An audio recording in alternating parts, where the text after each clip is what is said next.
So, let's talk about podcast names real quick. What do you think about Sports and Sadness podcast? The SAS podcast, The SAS podcast, Sports and Sadness. Sports and Sadness, straight up, because that's my life as a Minnesota sports fan. It's just sadness, That's a cool Rose jersey you got back there. dude. When Derrick Rose was here, I was like, he was my favorite player. Like he's still one of my favorite players, but when he was here, he was absolutely insane. And then didn't he have like 50 points one game or something like that? Something close to that. Yeah, That was like one of my favorite days as a Timberwolves fan. I got from his Bulls days up there Yeah, I see that. I in that see frame. that. And then that's the Jordan shot, but it's kind of hard to see because the sun. Right. So, because I forget sometimes that you're a Bulls fan. So you're probably the biggest or one of like the biggest Derrick Rose fans. Like considering that you're a Bulls fan. Right. Like to say that somebody else is bigger than a lot of Bulls fans. I'd say a lot of Bulls fans are big Derrick Rose fans unless like they just don't like him for whatever reason. Um, what was your thought process like when he was on the Timberwolves? To me, I think. Well, I mean, I love what he's doing too with the Knicks right now, but Right. when he was on the Timberwolves, that was probably like my favorite time watching him outside of a Bulls uniform. So like Right. when he first went to the Knicks, it was like it just felt weird because it's like he was from Chicago and like the Bulls drafted him. It seemed like he was meant to be there forever. So that whole first season with the Knicks was just like really odd. And it was odd for me as a Bulls fan too because it's like you got D Wade and Rondo and these guys like these are just weird people in a Bulls uniform. Um with the Cavs, like it didn't really compare to like what he was with the Timberwolves when he like that's when he started showing people like he could still play at an elite level. Right. So that was just the coolest thing for me. See, I remember when you mentioned D Wade in a Bulls uniform, which is weird, like to think about. It's like one of those things with like Shaq, right? Where he played for Phoenix and stuff like that. And I was thinking about this. Before I was really heavily invested in basketball, like I didn't really get heavily invested in basketball until a couple of years ago. So I remember I was at my grandparents' house and I was watching a Bulls game, and I saw Dwayne Wade in a Bulls jersey. I had no idea he was on your team. And I was like, "What am I watch? Is this like some fake stuff I'm watching right here?" Because like I had no idea. Did he sign with you guys? Is that what happened? Yeah, he. Well, first of all, how it went down is obviously he was with the Heat for like 13 years, and he was, he's the greatest Heat player ever. He was like a Heat for life, is what they were saying. Then they elected to pay Whiteside a lot of money, Oh yeah, um, yeah. and because at that time Whiteside he had just broke out like the year before, like which when he was like, "Oh, I'm gonna get my 2K rating up and stuff like that." And then this was his like first full season with the team, and they saw a lot in him because he was still pretty young and stuff Right. like that. So they wanted to pay him more over paying D Wade a lot more. And then D Wade felt neglected. He was looking at Chicago as an option. He was looking at obviously Cleveland because that's like where LeBron was. He was looking at Milwaukee because he went to college in Marquette. Um, but then he obviously went to the Bulls, and it was just like really weird that that ended up being the case. I don't know. It just felt like a weird season. Right. I was thinking about this. Like, they decided to pay Hassan Whiteside. When you think about it now, that's like a ridiculous decision. Like, that's something you wouldn't do ever. Like, who are you But getting? he Like, just got a minimum deal with the Jazz. was it So it's minimum? like, I believe so. I So was it's just like looking at it. just 5 years later, this guy went from getting a big bag with Miami to getting like a minimum deal. Well, yeah, that's it's actually crazy because like it wasn't like he was bad last year by any means. He wasn't bad, but he wasn't like what we thought he was gonna be. Like I don't everybody, know. I mean, with the Kings, I think he was pretty bad. He wasn't bad with the Blazers. When he played with them, I thought he had some high moments with them, but Yeah, With the yeah, yeah. Kings, he was I didn't think he was doing much for them. He got a lot of DNPs as well. Yeah. Like I think for a guy that's if you have him as a backup center or like a third string center, like you're not gonna complain, right? Um, so now Hassan Whiteside on the Jazz, like how does that fit in? Like what happens there? Because you got Rudy Gobert, and I forget who's their backup center. Is he gonna be their backup center? He's gonna be the backup because they traded Favors to OKC for some picks. That's right. I mean, I think it's no different than with Favors before. Like I think Whiteside is a tougher. He's tougher to go around when it's like inside the paint because he's obviously taller, and I think he's a little bit more athletic than Derrick Favors. But obviously, like the thing with Whiteside, he could be really good, but he sometimes just doesn't care. And then like, but if they get Whiteside, because now he's on a minimum deal, he might be wanting to make more money after this. Because next year he's going to be a free agent again. So maybe if he plays to earn a bag, and I think he has just as good, if not better, post moves than Derek Favors. So I feel in like that way, his it could be like an upgrade. I feel like he has a lot of post moves in his bag that are better than a lot of centers that you see these days. Like not saying he has better post moves than guys like Karl Anthony Towns, Bam Adebayo, like those top tier guys, but like guys that are that second string center, or some even like starting centers. Like I feel like his post game is there. It's just his shot. It's that you see that with a lot of centers. Like a lot of centers will never develop that shot that they need. And Yeah.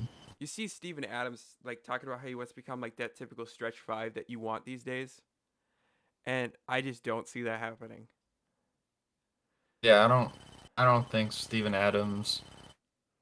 I don't know. Steven Adams to me just seems like he's always just been an average center. Yeah, his situation really reminds me of Hassan Whiteside's. Maybe not to the point of Hassan Whiteside, where Hassan Whiteside in like the Heat jersey when he was really breaking out, people were saying like he has top five center capabilities type of stuff. Versus like Steven Adams, he had that 1 year with OKC where people really just started to recognize like who he was. And I feel like during that period he kind of got overrated a little bit.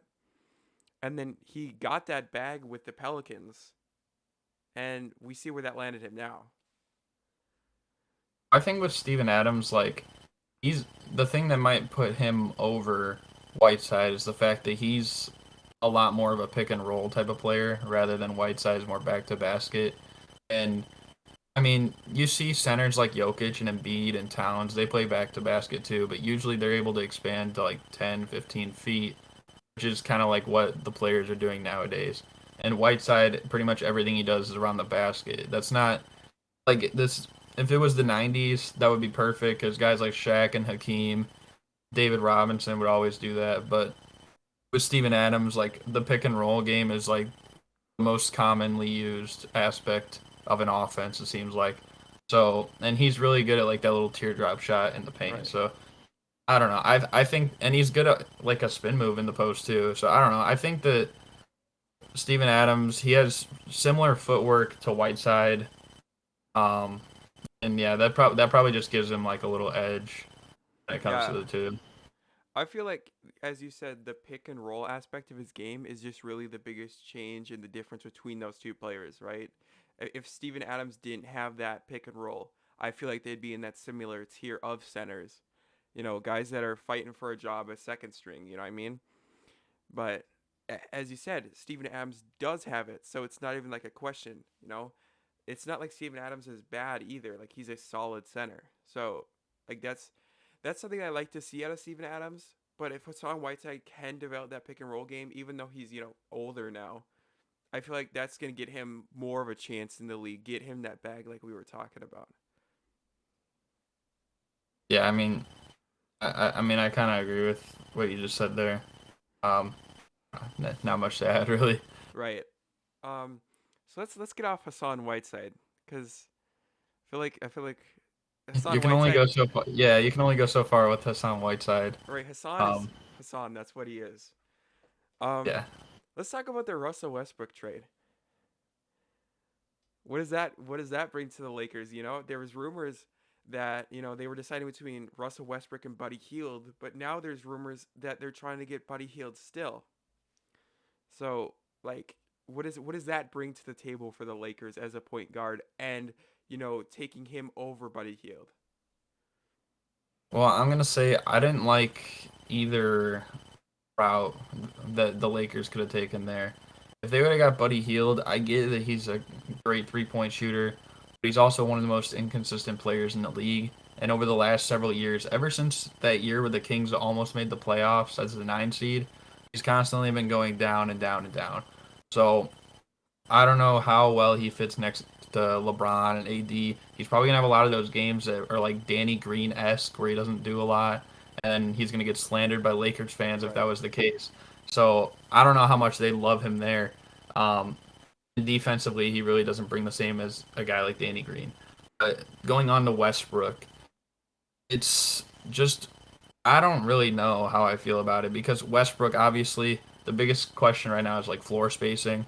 Um, and and I know they signed guys like Wayne Ellington and like Malik Ken Monk. Bazemore, Malik Monk, Melo. I don't know how I feel about really a lot of those signings because a lot of those guys aren't going to play big time minutes and they're probably not going to be big time factors in the playoffs, with the exception of Melo. But I think Malik Monk could be effective for them too. But I mean, like Dwight Howard, he was barely even getting playing time with them in the bubble when they won the Right. championship. Marc Gasol, I mean, he was getting slandered all last year. How it's like he's washed, he's too old, he can't move. Kendrick Nunn hasn't played well over the past 2 playoffs, so I don't know what to make of a lot of these signings. And I thought one of the biggest things was, yeah, they traded like Kuzma and Montrezl Harrell. They didn't do it with the Lakers. Kuzma did before they added like Anthony Davis. I thought that that's where he was showing like high parts of his potential, but I don't know if like something happened there that made that all jumbled up. But Harrell didn't really pan out in LA. I thought losing KCP is gonna be tough because he's not only was he one of their better 3-point shooters, but he's one of their better defenders too. Um, and just thinking like of a guy that can play heavy minutes like that, like you can't count on Trevor Ariza to play like 32 minutes a game and be one of the knockdown shooters and lockdown perimeter defenders like you could KCP. So I don't know how they're gonna do with that. But I don't know. What do you think?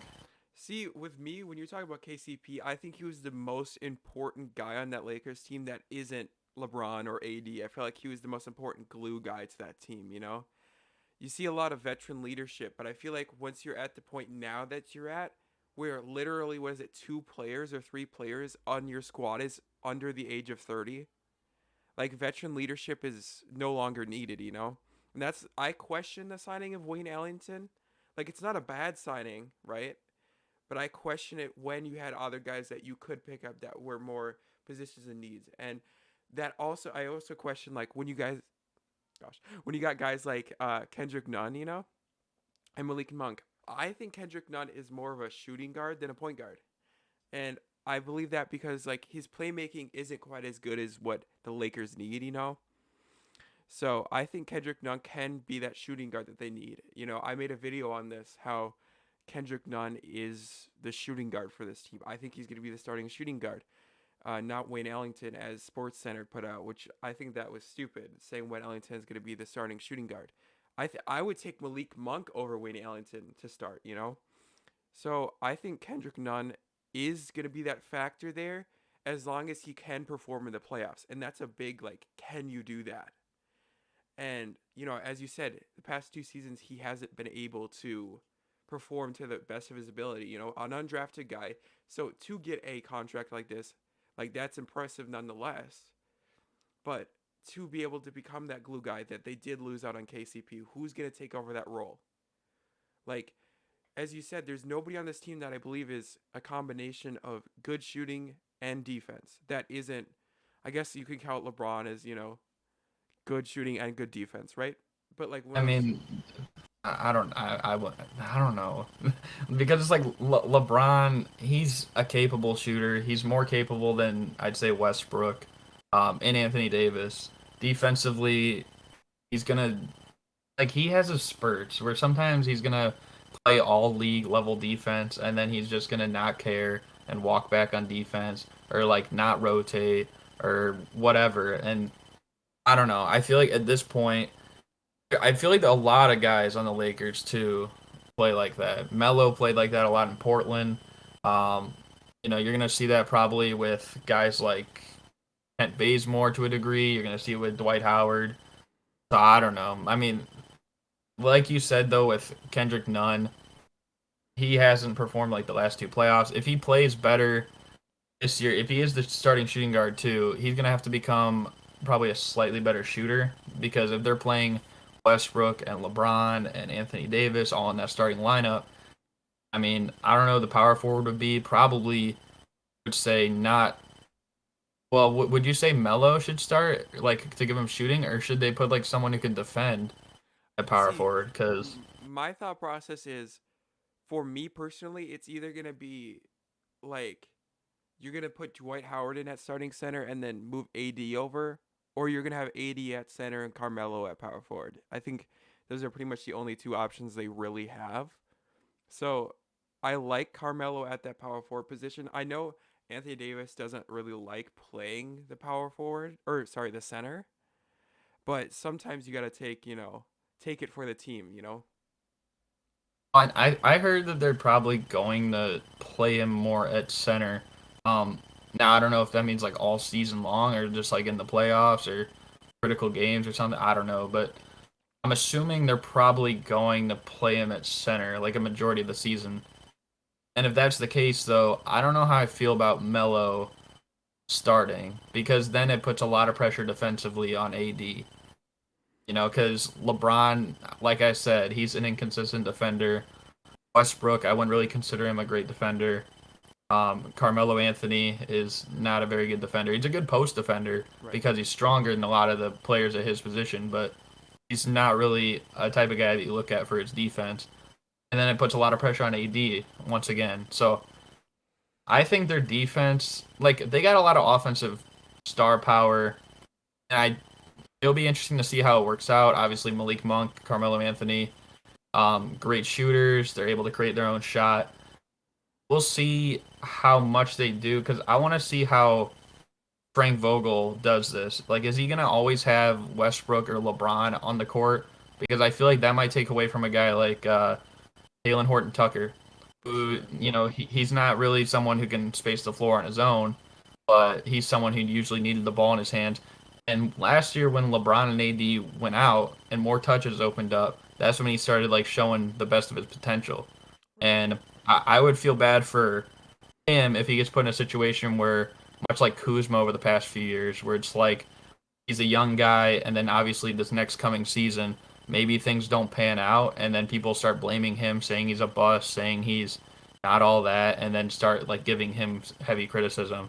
When in reality, it's just like the role on the team is a lot different than it was before. Right. I think to Taylor Horton Tucker is like, to his advantage, you are playing in LA, right? You do get that exposure that you want as a young player, as long as it's And the that could, good type of exposure. yeah, could be good, could be bad. But Lakers fans are like synonymous for, if you even play kind of bad or not to the best of your ability, you're gonna get slandered on Twitter. So I think Taylor Horton Tucker is like kind of like their little brother, I'd almost say, for that squad. And especially on Twitter. Obviously, Twitter is not an end all be all, but on Twitter, you got guys that heavily defend THT, and you got guys that are saying this guy's overrated. And it's really one of those things where it's like, if he doesn't play it to the max of his ability, as you said, I think he's going to get slandered. And you don't want that to happen with a young guy like him. That's just, your confidence is going to drop. It's just going to happen. It happens all the time with young guys, especially in the Lakers, like economy or environment or whatever you want to call it. You know what I mean? Like, saw it with Lonzo Ball, right? Lonzo Ball wasn't this typical number two overall pick. He's going to score like an Anthony Edwards, like a LeBron James, like that type of player. He's not going to score like that. But they thought he was going to do that because they watched his UCLA highlights, based in basically off of his UCLA highlights, how he could score in college and stuff like that. They knew he was a playmaker when it came to the full court, but when it comes to the half court, he's not great of as great of a playmaker as he is at the full court. So that's why I feel like Lonzo Ball didn't succeed in that environment. And I feel like if they had just a different fan base or just a different culture there, I feel like Lonzo would have succeeded and possibly, performed better during his time with the Lakers. But even like his rookie year, he was obviously he missed a lot of games, so that hurt his spot on the all rookie teams. I think he made all rookie second team though that Yeah. year. But like the point is, he very well could have been, all rookie first team, could have been competing for rookie of the year if he played more games.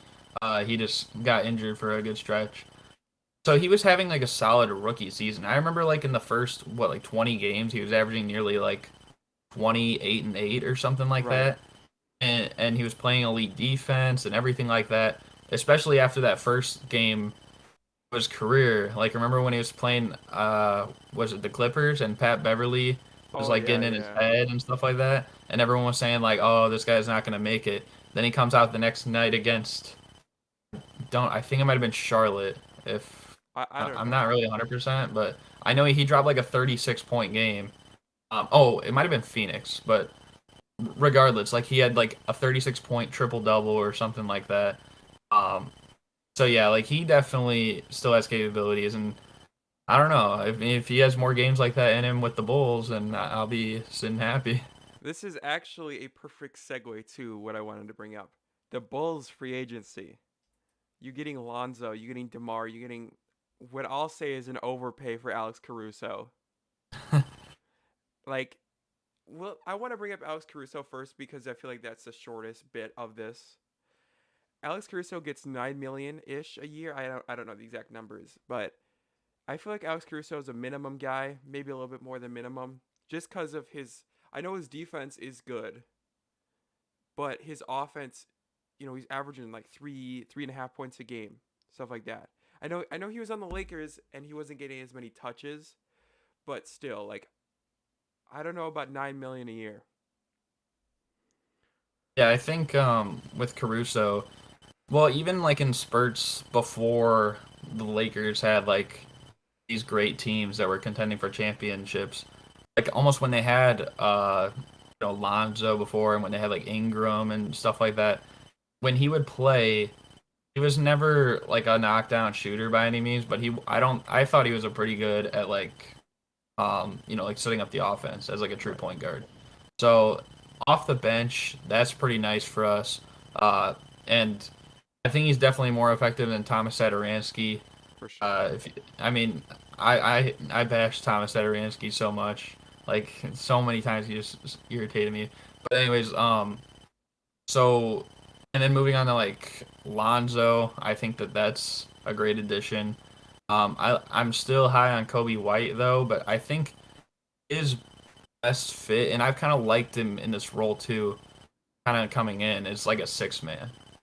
And Right. if he can be like the six man off the bench, because I don't know what we're gonna do with Lowry right now, but odds are he's probably gonna get moved. It seems like that's what everyone's talking about. So if we have Coby, I mean that bench unit is like for his to be the main scorer on. He could get like 15 points a game off the bench, and that'll be huge. But for Lonzo, like to add the defense around Lavine, it's much needed. Uh, Shot his best from three last season, which is also great. And then having DeMar DeRozan, I mean, that's like another all star. Like, I thought actually last year and 2019, he should have been an all star. For sure. Um, like, I know he didn't make it, whatever. 2019, though, that's when LaMarcus made it, but I always thought DeMar was like the best player on those teams when it was DeMar and LaMarcus Aldridge. Um, So, I mean, this is a guy that's still playing at an all-star level. Last year, he had his best playmaking season of his career. He was averaging like over a 4.0 assist to turnover ratio for like a majority of the season. So that's good because then we got him, we got Lavine, who's an improved playmaker, and we got Lonzo Ball, who's known for his playmaking, known for his facilitating. So that's pretty good for the offensive standpoint. And then also shout out to Tony Bradley, who we signed off the bench at center. Oh yeah, wasn't Not that that he'll get many minutes, but was whatever. that today or was that last night? What was that? Tony Bradley. Yeah, when was that? I think it was today that I saw it. I was Yeah. just looking on my phone. I'm like, nice, we signed Tony Bradley. I think that's pretty good. Um, so I made a video on this also. I hate to keep bringing up my videos, but I like stuff like this, like Kobe White. I wanted to bring up when Zach Lavine is on the bench, resting up. I feel like Kobe White is going to be able to step in and provide that scoring that you guys need. Obviously, there's not many players in the league that can score like Zach Lavine, but you have a guy off the bench that can score at a high level, and I feel like having one more year of experience under his belt is only going to help him there. And obviously, he's a little undersized for that shooting guard position, I believe. So, I don't know about defense, but to be honest, Zach Lavine isn't a great defender either. So, like, he's not exactly known for his defense. So you're not exactly losing anything on defense when Kobe White comes in for Zach Lavine. So I like that, but then also I like Lonzo Ball because I feel like he takes some of that playmaking like liability or whatever you want to call it off of Zach Lavine. I feel like Zach Lavine doesn't have to get all the touches and have to distribute and score and then also get bashed on Twitter or on the media for not playing good defense. So, like, I just feel like Lonzo's an all around great signing for this squad. I mean, as someone who's watched a lot of the Bulls games over the past several years with Levine, yeah, he's not a great defender, but I think he's a little underrated on the defensive end. I feel like a lot of people pay more attention to like the advanced analytics, like the defensive win shares and the defensive box plus minus and stuff like that. When in reality, a lot of that has to do with just how bad we were as a team over the past several seasons. Right. But I mean, I'm not saying he's like a great defender or anything, but I think that he's a capable defender, For sure. for sure. And then, what was with Kobe White? Kobe White, I think that he's not great. He's not terrible. I think he has a lot of potential defensively that we haven't seen yet. Yeah, like it's kind of like the same thing I think with him. Yeah, I mean, I experienced Zach Levine for the first years of his career because he was with the Timberwolves, and you saw those like offensive flashes. Obviously, he wasn't nearly the offensive scorer that he is now, but you saw those Right. offensive flashes, and you see those defensive flashes where it's like maybe he's not the best defender in the world, but he can get it done. And obviously, we traded Zach Levine to you guys and Laurie Markin uh for Jimmy Butler, and this was a Zach Levine coming off of an ACL tear. So when we're trading Zach Levine, we're thinking this guy's main get is his athletic ability, right? So we're gonna Right. trade this guy that's coming off of an ACL injury for a guy that can bring us to the playoffs, that we know can bring us to playoffs with Jimmy Butler. And obviously, we know how that ended. And you When you guys, got to the playoffs. I mean, we got to the playoffs, but at the same time, like I feel like Jimmy Butler indirectly, or that trade indirectly made Tom Thibodeau destroy our future for a minute. Because if we look at it, Tom Thibodeau, when he was our president of basketball operations, he wanted to win now so badly that he would give up anyone except for Wiggs and Cat. And I was saying this when Tom Thibodeau gave Wiggs that extension, that max contract extension. When you're looking at this and you had to ask someone, you know, are you going to get better? Are you going to improve? Are you going to work hard? Why are you even offering this extension? Like, I know Wiggs Yeah. had that potential, like he had the hype, and I know he was averaging whatever it was, 22 points per game that season, the season prior, and then I think he had a 25 point per game season one of the years. Like, I know you see that, but why are you even questioning his like his work? Like, why are you questioning what he does? And if you are questioning it, why are you even offering him this max? Like, I understand offering him an extension, but a max? I don't get it. Yeah, and I think the thing with that Timberwolves team though that I feel like a lot of people don't realize, like most people will look back at it and be like, "Oh, like Jimmy wanted out, like he like maybe say like he quit on them or say like they quit on him or something like that." But You guys were like the 3 seed, Yeah. like with like what, just after All-Star break or something. Yeah, we had I think we had 30 some games left in the season. It was like I think like a month and a half or like it was late February, early March, something like that. And then Jimmy went down with an injury. And then that's when you guys slid down more, and then you ended up having to play that game against Denver to get into the playoffs. But like if they were, say Jimmy doesn't get hurt and say they get the 3 seed that year, like there's a good chance they at least go to the second round. Um, and if they slide the fourth, like maybe if they're 100% healthy and they play Houston, I mean maybe they win in that series. I don't know. I So maybe it's like a different story with Jimmy there. Maybe it's a different story with Wiggins, um, and like all that. With well, not Lavine, but I don't know why I was saying that. But with Towns, with Gibbs coaching there, and all that stuff. I see for me is like I can hate on Jimmy Butler. Like sometimes like I hate on him just cuz it's that Timberwolves like itch that we have. But like the other side of things like Jimmy Butler pretty much gave his all for like the 1 year that he was here, like completely. And and oh, my headphones turned off. Let me plug in my headphones.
All right.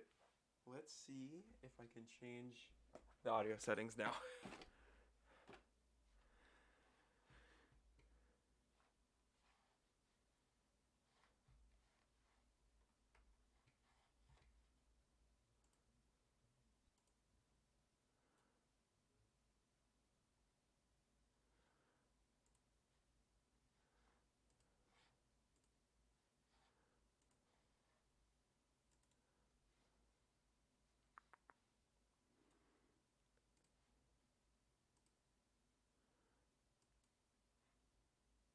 Can you hear me?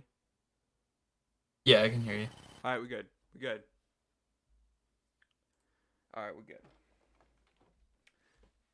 Headphones turned off, but we're chilling. We're chilling. All right. Where were we? We were talking about that the what was it 2018 Timberwolves team, right? You were talking about how you love and hate Jimmy Butler.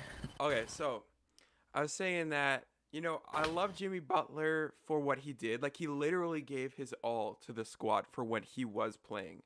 Like he got injured, what was it, a torn meniscus or whatever, and then he comes back Yeah, when he's not even completely healthy and plays in the playoffs, like and plays in the game against Denver, which is yeah. arguably the most important game of like the Timberwolves' entire franchise history. That game was crazy because both him and then Gary Harris, I think for the Nuggets, both came back that day. Like it was like a do or die or something. It was kind of crazy. It was so our records were the exact same, and it was for the tiebreaker or something like that. I think it was something like that. And you know, I remember the entire like crowd for really for both teams, like people sitting at home and people at the actual stadium, was just like silent at like whenever something happened because it's just like it's the most intense like it was the most intense game I've ever witnessed as a Timberwolves fan. And obviously we don't have many of those, but just seeing that that entire environment, is just crazy. And I was so like so nervous. My heart was pounding so hard, and the game went into overtime. So when I can't remember who hit the last bucket to make it go to overtime, I literally screamed. I'm like, I cannot deal with another quarter or half a quarter of this. And Yeah, I remember watching that game because I was uh, like it was like the last day of the season, and I'm like the only thing I want to watch today is like just this Denver Minnesota game, and just I want to see who gets in the playoffs. 'Cause obviously like my Bulls, like we were like in the first year of tankdom, so it was just like kind of cool to see. right, you get to root for pretty much as a Bulls fan. There, you I'm pretty sure if I was in that situation, you don't really have much of a bias there, you know. So it's like Well, I mean probably because the Timberwolves having like Rose and Jimmy and true, yeah. Taj and Thibodeau and stuff like that. So I should say as a Bulls fan, I should say as like another fan of any other franchise that isn't Well, the yeah, Nuggets, Bulls, or Timberwolves. You pretty much have no bias, you know? You're looking at it yeah. from a point of view where it's like, okay, what's going on, you know? And as a Timberwolves fan, as I said, going into overtime, I'm like, this is the Timberwolves. We are going to choke this. It's just what we do. So obviously going into this season right now, you know, we have playoff hopes. I don't know if it's going to happen. I hope it does. You know, I feel like we have so much talent, and I say this every year, but I feel like we have so much talent to not make the playoffs. And I feel like Chris Finch is a great head coach. And, you know, Anthony Edwards averaging 19 and a half points per game last season. Obviously, his defense wasn't amazing, and his, you know, percentages did go up through the second half of the season. So as long as Ant takes that, you know, second leap that we need him to take, as long as D'Lo can facilitate and play make at the same time, and Cat can do his thing, I feel like we have a shot at that 8 seed. You know? Yeah, I think. I mean, I don't know necessarily. I think I was looking through it the other day, and think that the Timberwolves should get in at least the play-in. Right. Like I think I was looking at him, and I think I had him like 10th on my thing. So just to see him like in some playoff atmosphere type of basketball, would be nice. And then also like I'm pretty sure they were the only team last year. I know like a lot of the guys like Towns missed a lot of games, and so did D'Lo and Malik Beasley. Malik Beasley had like a lot of stuff going on last Right. year. But like I think they're the only team last season that had four guys average 19 or more Yeah, points a something game. like that. Well, Which I mean, like we had you wouldn't think of that with the Timberwolves. we had 5 guys average 19 or more. Five. Cause It was D'Lo, Ant, Beasley. Yeah, four. Yeah. Towns. Yeah, I was like, wait. I was tripping for a second. I was I like, was like, Nas Reed was nice, but he wasn't like that. Nas Reed averaged like 12, right? So, Yeah, um, Nas Reed went off. right? Nas Reed had a game where he dropped like 250, just nobody noticed. Um, yeah, that's another piece I like on this team. Nas Reed, you know, an undrafted guy that's coming in, and you're like, okay, he's undrafted. What are we really gonna get out of him? And now, you know, he's a solid backup center. And I wouldn't be surprised if we somehow, you know, put him at the starting center and move Cat to power forward. You know, I wouldn't be completely opposed to that. So I think this Timberwolves team does have that shot, as you said, at a 10 seed or a 9 seed or an 8 seed. You know, I just hope we can make the playoffs. Like, I don't know. Like, I've technically only seen the playoffs as a Timberwolves fan twice. So, like, as I've been alive, we've only made it twice. So I don't know. I was born in 2003. So we had that KG. I think it was the year that we made it to the conference finals. And then the Jimmy Butler era. So I mean, if we could make the playoffs, hey, you know what's gonna happen? We're probably gonna lose, but we made the playoffs. And then what if we don't? You know, what do you think is gonna happen? Like, what do we have to do as an outsider looking in? What do you think the Timberwolves would have to do to take a step forward? You know? Well, I feel like if time goes on and they're not making much progress, I feel like they're just gonna get rid of both Towns and D'Lo. As someone who's not a Timberwolves fan, just like on the outside, I mean, Anthony Edwards was a rookie last season. I think that he's still so young, and he's a different timeline that, they could make it work out with him. Maybe Malik Beasley goes as well, like via trade, but I feel like Towns will likely request out. If they don't have Towns, obviously his connection with D'Lo is strong, and then also the fact where D'Lo, as great as he is offensively, might be just as bad or worse defensively. Um, so that might be a problem there. But you guys got to trade some of your bench players. I was looking through the other day, and I'm like, for the simple fact of half your team's first names start with a J. It's so confusing. I'm like, Jared Vanderbilt, Josh Okogie, Jarrett Culver, Jaden McDaniel. I'm like, dude, you got to get rid of some Oh, some of these dudes. get ready for this. We just signed JJ Culver. So that's Jarrett Culver's brother, and he's gonna be playing for us for summer league. And fun fact, JJ Culver dropped 100 points in a game once. It's just too many. Like that's I feel like that's why a lot of people don't know much about the Timberwolves because like they probably look at their roster and they're like, all these guys just look so similar. Like I know Josh Okogie's been there for a long time now. He's probably like one of the longest tenured or something like that I because he was around with like Jimmy Butler and those guys still. his rookie year was 2018, so that was the Yeah. Jimmy Butler year. Yeah. And then also like Jarrett Culver was a high draft pick. I feel like I said, like Vanderbilt and Daniels and like Noel or whatever, like or no, it's Noel. Like Yeah, Jalen Noel. I don't know why I just said that. That was weird. But anyways, like all those guys, I feel like a lot of people don't like recognize much about like those players in the Timberwolves. Yeah.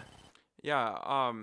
I feel like Jalen Noel is one of those guys. Like when he had his opportunities, he was taking advantage.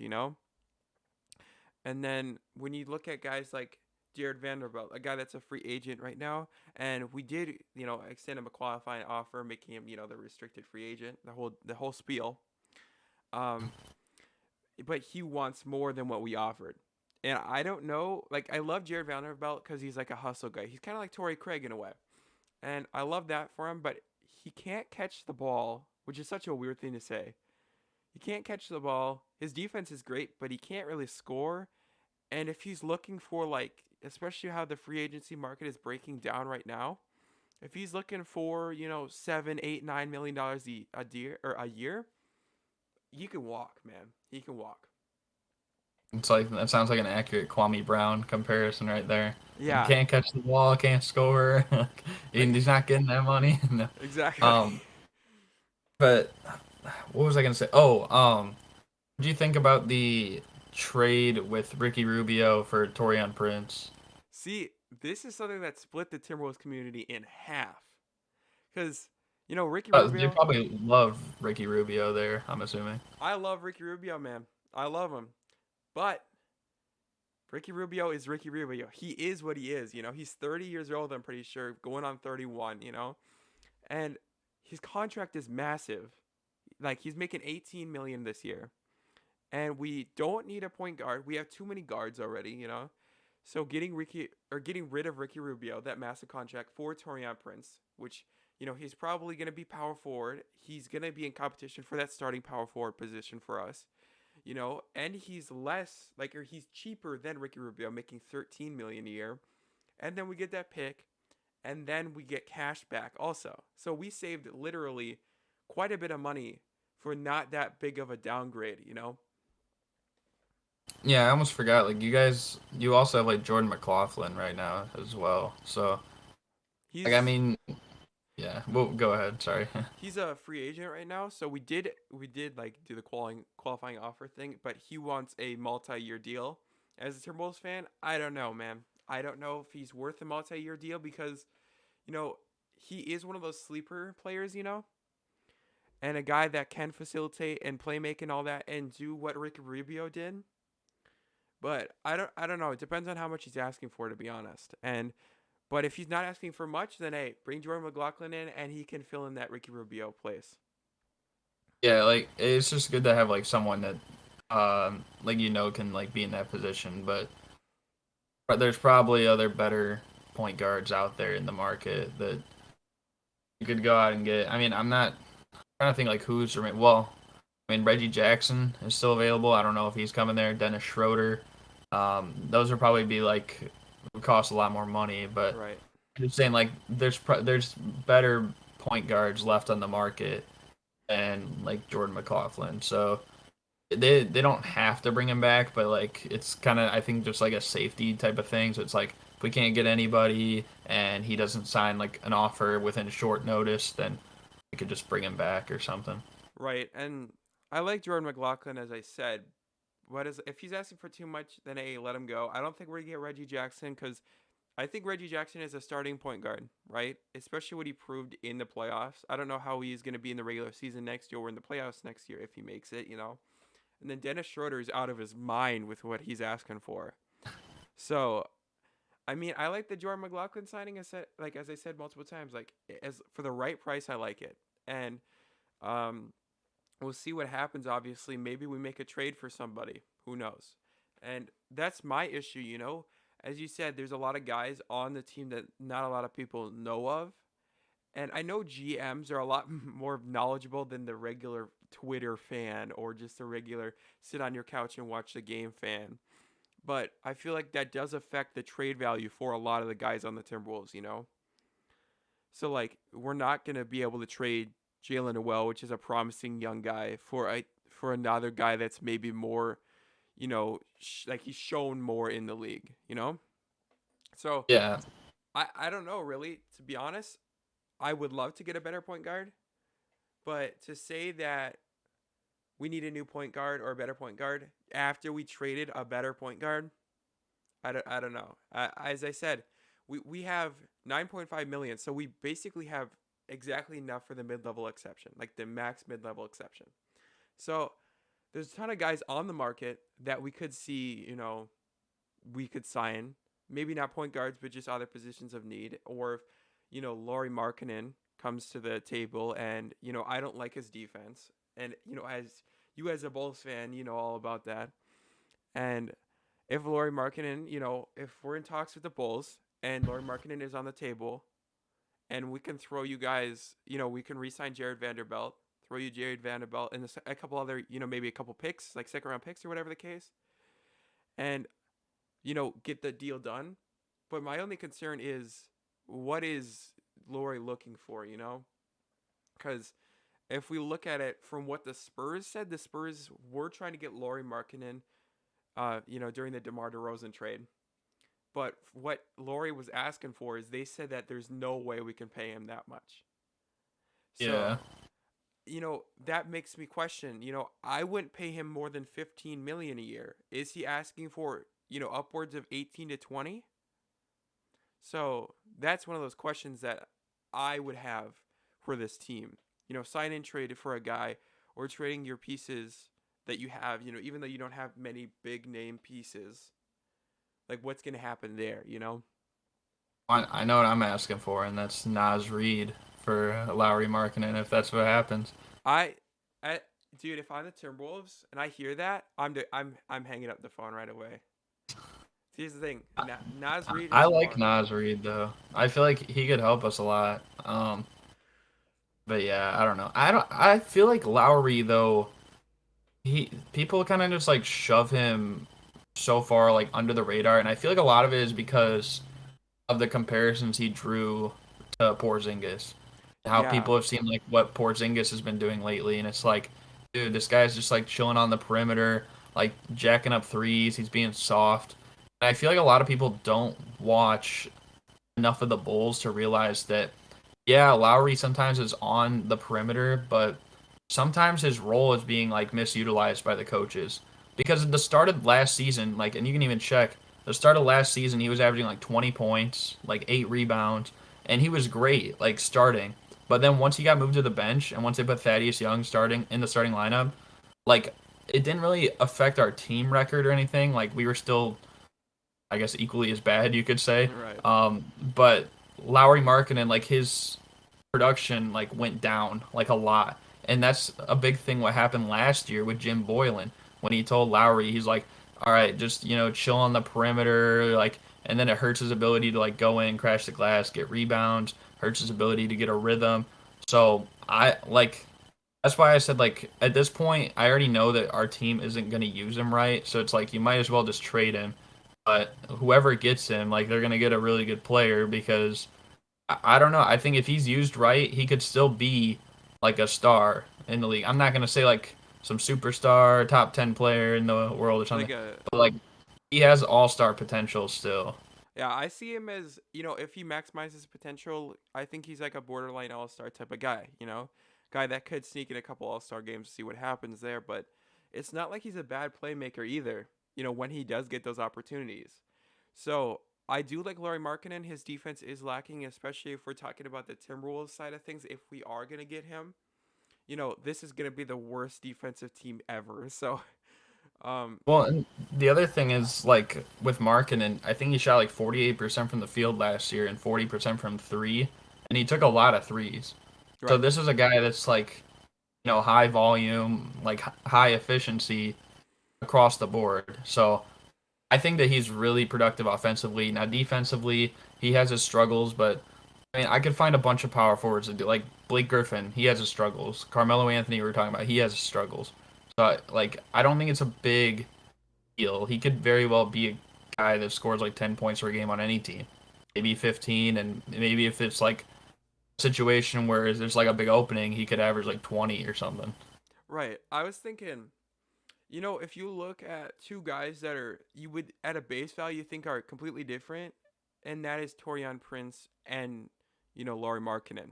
Laurie Markkinen's a taller, linkier guy, but when it comes down to their base values of being a shooter that is consistent and having high percentages, they're pretty much the same in that area. Obviously, Laurie is like a bit like above what Torian brings, but I believe that they're not completely off. I believe Laurie has more of a potential than Torian obviously does.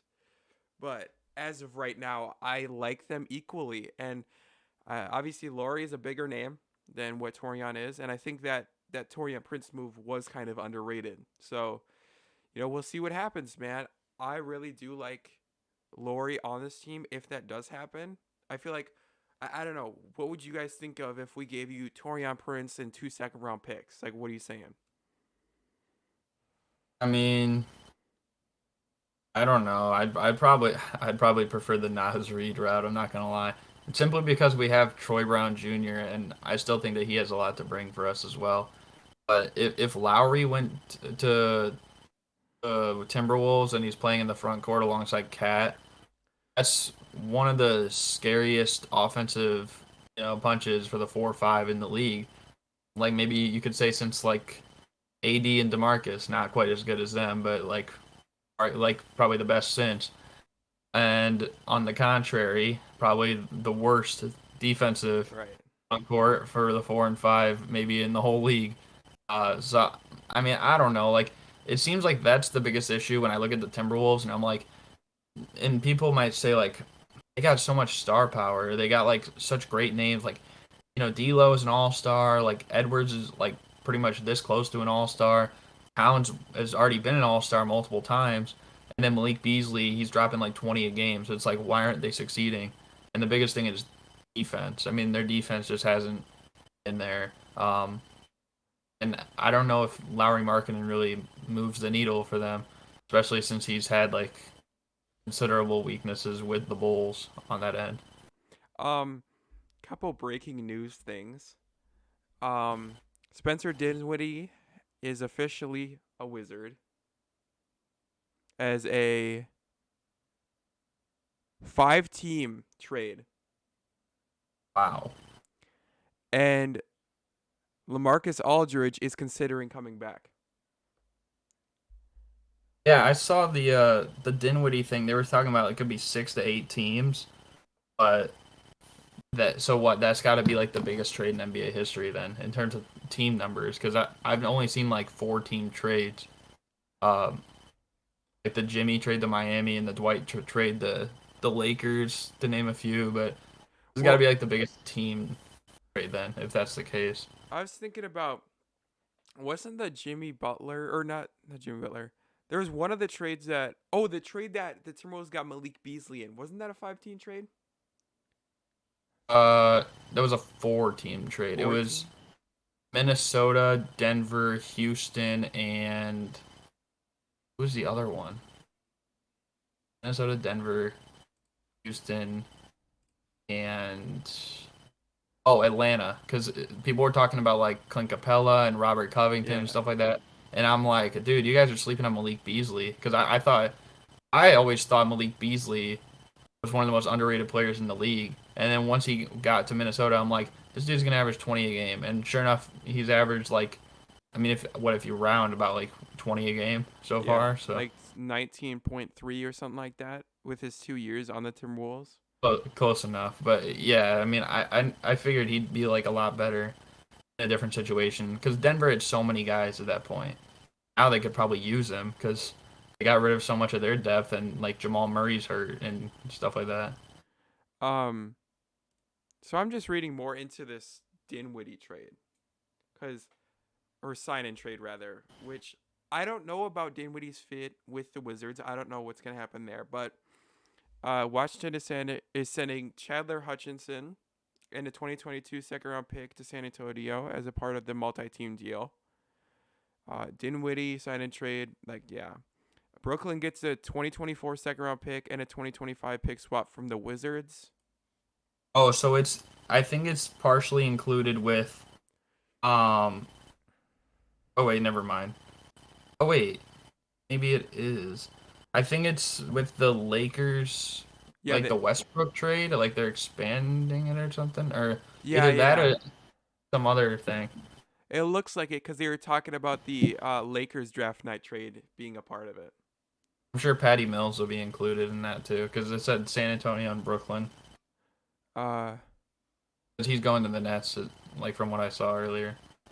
They'll probably include him like in that as the sign and trade or something. yeah, I don't. My thing is, I thought they signed Patty Mills straight up with no sign and trade. Well, I mean, I don't know. Like, see Garrett Temple when like Lonzo signed with the Bulls and they did a sign and trade there, but Garrett Temple was included in the trade, but then he also was signing with the Pelicans, so I think they might include him in that. I don't know. Like, we'll see, I guess. And so, what do you think about LaMarcus Aldridge? I mean, I don't know. I don't know what he could add at this point because even yeah, with the Nets, like he wasn't terrible or anything like that, but he wasn't LaMarcus Aldridge of old. So it's like now I don't know. It just seems weird trying to come back. Like it's a risk that he probably shouldn't take. Um and yeah, I mean I don't know how effective he's necessarily going to be, especially since the last time we saw him in the NBA, he was nothing more than like a role player it seemed like. Right. And this situation really reminds me of the Chris Bosh thing. Both guys had heart issues, both guys tried to come back, and both of them ended up, retiring again. And or rather retiring in Chris Bosh's case, but for LaMarcus Well, Aldridge. I would even compare it to his former Portland teammate, Brandon Roy. Oh yeah, Like yeah. because he played, obviously he had to retire after 2011, and then he was retired for about a full season, and then he's like, I'm gonna come back with the Timberwolves. He only played like 5 games, and then he had to retire, and he was just done after that. Yeah, I mean, as long as his heart is fine, like that's my biggest thing. Like for him personally, as long as he's medically cleared and his heart is doing better, right? And he doesn't risk anything, then hey, for him as a person, if you really want to, then come back. For a team aspect, I'm not sure about his contract. Is his contract Oh, up yet? I'm not sure, but Uh, like my thing is though with him is like, what does he have to gain if he wins a championship? Because like he's not gonna be an All Star, he's not gonna be All NBA, and personally for me, it's like when you're that level of a player where you're like maybe the sixth, seventh, eighth man on the team and you win a championship, like how much does it really like add to your resume? like take Dwight Howard for or a year ago, for example, when with the Lakers. Like he had high moments, but he didn't even play in like two of the four playoff series for the most part. And one of them was like the finals. So like yeah, great career for Dwight Howard. Obviously, he's gonna be known for his time with the Magic. A few, that one year with the Lakers before, like with Kobe, he was great, and then with the Rockets, he had a few solid years. But I think after that, like everything after doesn't really add too much to like his legacy. It's the same thing like with LaMarcus Aldridge. If he won a title with the Nets and he's averaging like 10 minutes a game and like 2 3 points, like is that really worth it? Like risking, you know, something very serious just to get a championship when in reality I mean there's a good chance he could make the Hall of Fame as is. But even with a championship, it's like, are we gonna say, oh, now he won a ring as the eighth or ninth guy, so now he's in the Hall of Fame? I don't think so. I feel like it's kind of already set in stone. Like we've already seen what he is at this point. Yeah, I think personally, as you said, I don't see him getting more than, a certain amount of minutes. And then, as you said, like, if you are getting those minutes, even though you're technically playing, how much does it really add to your resume and your own, like, ego, I guess, and your own, like, belief of your career? Because that's an important thing also. Having finished business, like, if you have unfinished business in the league and you believe that, which is something LaMarcus Aldridge may feel, then maybe he will come back for that reason alone. But I don't think he does. I think he was a great player. He was what he was, borderline Hall of Famer. And right now, if he stays retired, I think his career chances of making the Hall of Fame is the exact same versus if he were to win a chip with the Nets. Yeah, and I think like if he wants to be a part of a championship team, he should do what um well, this wasn't a championship team, but this is like the route he should take or something. But people don't remember like Pau Gasol was technically supposed to play for the Trailblazers. Yeah. Not this past season, but the year before.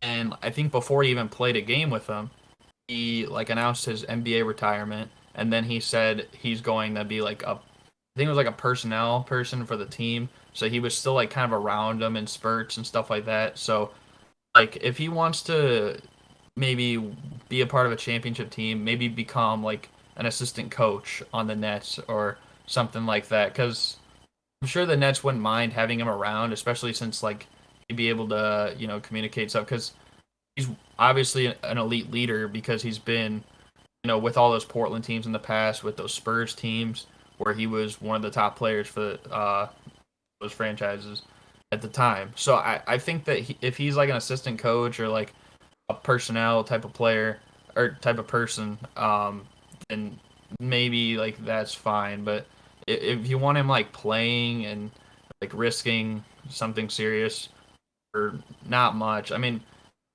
I feel like championships, like I don't know, like when we look at the best players ever, like you gotta like have context with each championship. For me, I like the finals this year. Like if the Suns won, like yeah, it would have been nice for Chris Paul to win a championship, but at the same time, it doesn't do much if he would have won or with him losing for like his legacy. He's still like I have him like a top six point guard ever. He's still a first ballot Hall of Famer. Um, Still probably a top 35, top 40 player all time. It doesn't change much. Like if he would have won that championship, then you would be like, okay, well, how did it happen? And then people would look back at like the first round with AD's injury and Jamal Murray's injury and Kawhi's injury, and then going in the finals with really Giannis kind of playing hurt. I know he didn't really show it, but I mean that's a serious injury that he came off like that quick to play. So I don't know how people would even value that. Now, obviously, he has a bigger role than LaMarcus Aldridge with his son's team than if LaMarcus came back and was like the eighth guy on Brooklyn or something like that. But I mean, it doesn't always like a championship doesn't always mean like everything, to be honest. Right. I think it's a lot more. at least in LaMarcus Aldridge's case, right? I think you should personally, in my opinion, you should be valuing your personal health more than the Hall of Fame legacy that you may bring. I know a lot of people want to say, once I die, I want me to like myself to be remembered somehow, right? But I feel like I just don't think him being in the Hall of Fame is going to bring that to him. And you see that with a lot of Hall of Fame NBA players or just people that are big in basketball. Like, you think about there's a ton of people in the Hall of Fame. In reality, how many of those people do you actually know? Like a lot of the older players and coaches and stuff like that. How many of them do you actually know? And to have yourself in those books, hey, that's nice. You love it. But as a personal thing, I think you want to stay healthy. You want to put yourself in the best position to have a good life after basketball. And as you said, just things like that matter so much. And there's one thing that I did want to bring up, kind of like super unrelated, but another trade that did happen, a couple of days ago on day one of free agency is Kyle Lowry to the Heat. I think this is the perfect pickup for them.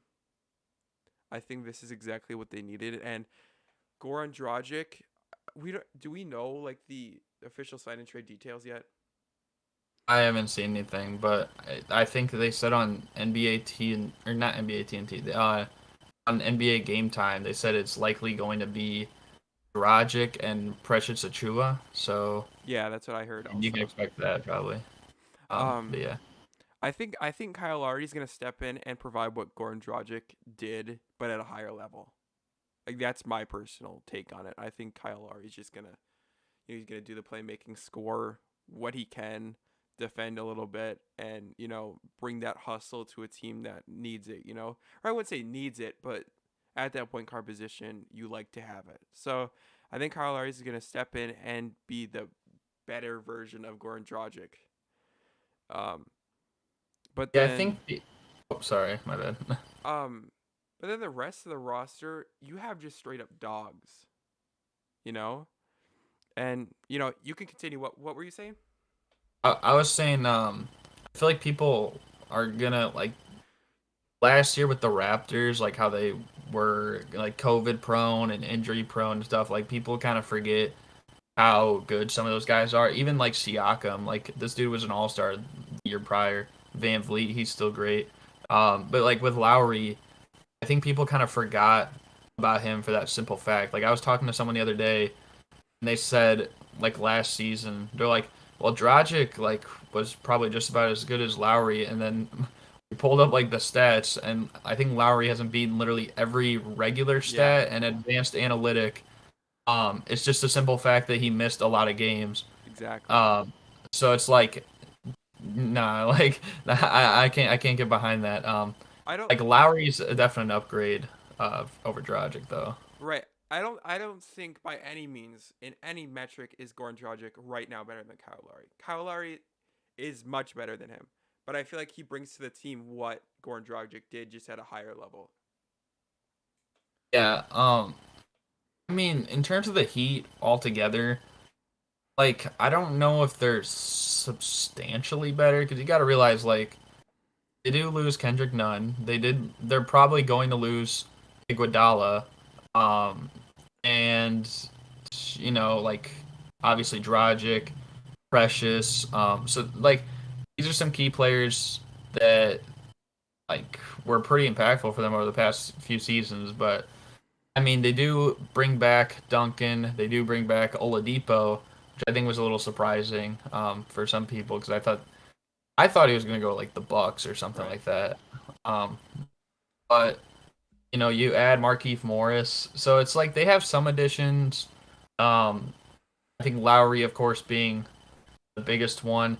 I'd like to see Oladipo go play there because I think when he was there, he was the starting shooting guard in the games he played, and I feel like people are kind of underrating him a lot because this is a dude that was averaging like 25 and 5 last year.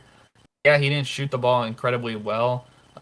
He did take a lot of threes though, and he didn't shoot too bad. So You can take that into account. He's a top tier defender in the NBA as well. So I think that him and Lowry together in the backcourt is going to be like tough to score on. Um, but yeah, I think Oladipo, if he's 100% healthy, like who knows? Like it seemed like they were going to make him like the primary option in the offense last season when they made the trade for him. Like yeah, Jimmy is the best player, like the most impactful player on the team, and Bam is like the anchor kind of down low and the point big, like point center, point forward, whatever. But Oladipo, I think he had the best scoring capabilities of all those players, and probably still does, even with Lowry there. So For sure. I'd like to see like how that work. Like, will Oladipo be like the main scorer, and then Jimmy will be, well, Lowry will be like the main facilitator. Bam will be the main like defender down low, and then Jimmy will kind of be doing just a bit of everything. Um, that's what's gonna be interesting to see, though. Right. I think, as I said, that team is just full of great like dog defenders, you know. But then, as you said, like I feel like they increased like the top end of their team, and then just I feel like majorly decreased their low end of their team, and like they didn't have much low end to start with in my opinion.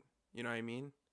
So getting rid of Kendrick Nunn, which is a guy that is gonna provide you solid minutes, and then maybe not in the playoffs, but in regular season he's gonna provide you solid minutes, and then getting rid of Iguodala, if that ends up happening, if he goes back to the Warriors or whatever the case happens there, um, I wonder what they're gonna do. You know, I don't know their exact cap situation, but I'd have to assume they have to sign a veteran guy that's gonna take that place of Iguodala. Like I understand them dropping Iguodala because 15 million is a lot for him, but I wonder if they can get a guy that can step in that Iguodala like place, maybe for a minimum or something close to it. Yeah, I mean, I kind of agree with that, but I just don't know where it's gonna be. They had Jay Crowder before, but now he's like in Phoenix. So yeah, I don't know where they're gonna find it. All right. Um. Yeah. I think I got one more topic before we can end this episode. Okay. I want to go back onto the Bulls, right? I want to go back onto because I feel like they, in my opinion, are the biggest winners of this free agency period. Um, For once we win something. right, exactly. And hey, this season coming up, you're probably gonna be winning a lot more. So, um, I just wanted to bring it up quick because I feel like we kind of skimmed over it and didn't really get like quite in detail. And I want to talk about DeMar DeRozan and just as you said, what he brings to the squad in playmaking and just everything that he does. And he's not a bad player. People do forget that he was great for the Spurs, but he was on the Spurs. So you don't get as much, recognition for being on that team. I think I think he does provide that playmaking at that position, and he can defend and he can score. I think he's just the perfect fit for you guys. I don't know. What's your take on just the whole offseason for you guys? Like, just like to wrap it up. I mean, in terms of with DeMar, well, like I said, I like the addition of him simply for the fact that he's arguably the best. Well, I won't say that because if any LeBron fan watches this, they're gonna go crazy. But he's one of the best forward playmakers, especially like facilitators over the past several seasons. Right. Um, so like I like that along with the fact that we got other guys like Lavine and Lonzo, and Caruso isn't bad at doing so either off the bench. So like I think we're gonna have a better offensive continuity next season. When it comes to DeRozan though, as a scorer, because people might be like, oh, he can't shoot or anything like that, but I feel like we got enough like floor spacing that it really doesn't matter. And also, see, here's the difference. I was talking about with DeMar DeRozan as opposed to Ben Simmons, and it's like, see, neither of them are great 3-point shooters, but the difference is one, at least DeMar DeRozan will shoot it, if he's open. And two, like I could give the ball to DeMar DeRozan at the end of a game, and he could get me a bucket to potentially win it. He's been one of the most clutch players in the regular season over the past few years too with the Spurs. Uh, but like you can't really do that with Ben Simmons unless it's like a lob play or something like that. Uh, so I like the fact that now it's like we have options down the stretch at the end of games. Um, and Derozan, not a bad defender whatsoever. I wouldn't say he's great, but um, I think that he's not bad.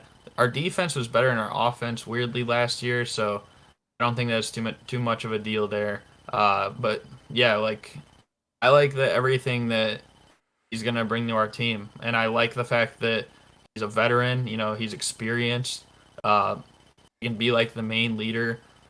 But him, Lavine, and Vucevic, I would say that's three of like the top 40 players in the NBA. So it's like you can like officially call it a big three. Um, Lonzo, like I said, I like the addition of him. He's been improving his 3-point shot ever since he came in the league. Defensively, he's always been top tier, and it's going to be nice to have someone who could actually defend the point guard spot. You know, Coby White's not bad, but I don't think his defense, first of all, doesn't compare to Lonzo. And second of all, I don't even think he's a true point guard. I think he's more of a shooting guard. Yeah. And then Satoransky, like I just hated watching that guy, so I'm just glad he's gone. Um, so those guys are great additions. Alex Caruso, mainly there for his defense and his ability to run the offense. Not really much else, but it's a nice signing. Um, and yeah, it'll be interesting to see like what happens with Markkanen because I feel like there's a good chance he still gets moved. But if not, like that's not bad either because maybe he could be the main six-man scorer the first part of the season because Coby White has surgery, so he's going to miss like a few months to start the season. So maybe that could be Markkanen's role, and then Coby could kind of fill in, and they could like work the second unit together. But overall, I mean, can I give it like any higher grade than like an A plus for Like, us so far? yeah, Um, exactly. I mean, on paper, like before looking at it in hindsight, like I don't want to like look back at this and see like the Bulls get the 10 seed or something Right. like that. Like I'm expecting, I think people would put us like as high as 3 and as low as like 9 or 10 or something. Um, I just want to get like the goal for me would be to get a playoff spot that's not in the play-in. Right. So if it's like fifth, sixth, um, that's cool with me. If we get through the first round, that's even better. But I'm not like expecting us to beat the Nets or beat the Bucks and win the championship or anything. But it's just been like a while since we've been good. So it's like now we kind of you know got to get something going. I think we have the third longest active playoff drought. I think it's like the Kings have missed it like 15 years, the Hornets for 5, and then it's us, which might seem crazy because like it didn't seem like long ago we had like Rose and Butler and those guys, but now we're like the third longest playoff drought. So like we got to fix that, and I think that this year will be the year that that comes to an end, and people stop memeing my Bulls. Hey, I mean, I got you guys the 6th seed, so that's something as a Bulls fan I expect you guys to be super excited about. You know, I have seen people put them at the 3rd seed, which I think is a little bit of a stretch. But putting them at like a 10 or a 9 seed is also a stretch. Like I think 6 is where they land for me.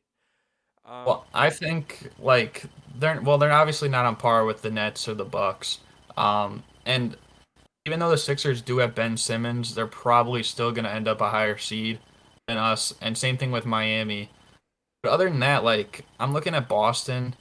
I don't see a lot there other than like Tatum and Brown. Like they lost Kemba, they lost Fournier, and like a lot of their additions, like it just seems a little bit weird. So I could very well see us above them. Could see us above the Knicks. Could see us above the Hawks. I mean, the Hawks they're keeping the same unit, but doesn't seem like they've really added too much except like DeLon Wright. Uh, and then uh, one team that's I don't know how they're gonna play. It kind of depends on their health. Is the Pacers for sure. because they're like I look at them and I'm like they might have the most well-rounded starting lineup in the NBA because it's like they almost have 5 all-star caliber players. Miles Turner, like maybe not so much, but he plays his role almost like an all-star. And pretty much every team in the NBA would love to have a Miles Turner. Yeah. Like I don't, there's not really like any team where it's like, oh, we don't want him. And those other four, like Sabonis, Warren, Levert, Brogdon, like they're all I think all-star caliber in the right situation. And their bench, like Lamb, the two Holidays, McConnell, O'Shea Brissett was really good last year, but Tadze, and then they signed Torrey Craig.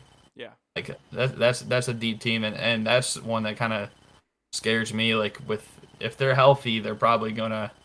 There's a good chance they could be better than us, but I don't know. I think the Bulls fifth or sixth, something like that, would be pretty cool. Even if we get it like 7 or 8, as long as we get in the playoffs, I mean, I'm not gonna complain too much. But yeah, Right. Well, that was the first episode of what we're gonna call the Sports and Sadness podcast, I guess. Thank you for joining me, Garrett. Go subscribe to Super Mario Hoops on the road to 5K subs. And then for me, Jelson on the road to 200 subscribers. Complete difference in subscribers. But both of our links will be in the description, so go subscribe to both of us.